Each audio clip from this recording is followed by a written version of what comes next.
Ako po si Josie Dimaranan Goson. So, 62 years old. Dati akong treasurer ng Asistress. Tapos ngayon, nag-bookkeeper na lang ako sa Asis One. Ganon, hanggang sa kasalukuyan. Ang asawa ko yan, si Noel Goson. Dati basta nga, bata-bata pa nga siya ganyan siya. Nag-iinom, nagninigarilyo. Pero ngayon hindi na.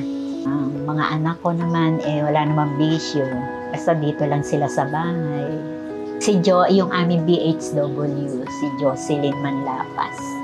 Alibasa, nasa area namin siya. Tsaka malapit, ayan lang. So, sinabi, magpa-x-ray daw kami. Ako po si Jocelyn Manlapas. Isa po akong BHW ng Asistress. Si Ate Josie Goson po, isa po sa naging pasyente ko po, ay awa ng Diyos. After ng treatment niya, ay gumaling din po siya. Nasa kasi, pagdating namin, siyempre nakapila, isa-isang tinatawag. So, nung kami na, actually parang mobile. Oo, tapos ayun, so in-x-ray kami doon sa loob. Magkasunod kami, sandali lang naman. Kasama kasi nila yung sa RHU, sa Rural Health Unit. Kasama nila. So, yun nandun pa kami, nalaman ko na pinatawag kaming dalawa. Tinawag kaming gano'n, sinabi namin. Sa pag-detect po kasi ng x-ray, doon po nalalaman na kinakailangan ng pasyente ay magkaroon na agad ng hagurang paggagamot agad-agad.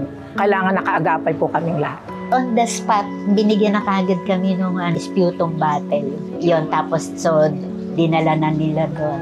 Ngayon, after 2 days nga, binigyan kami ng yung para magpa blood chem. Yun. So, doon na rin ginawa sa RHU. Nag-issue na sila ng gamot. Ayun. So, since April 15, nakakadalawa na kaming tapos sa inuman ng gamot.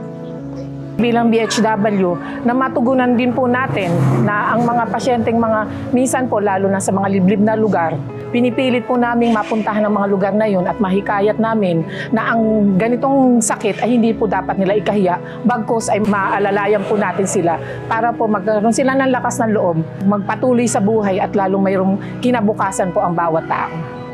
Maganda nga maganda yung kanilang yung kanilang proseso kasi napakabilis ng after the result is talagang supported kami ng gamot. Siguro mga 1 week pa may dumadating na ulit na para sa susunod na mga araw na iinumin.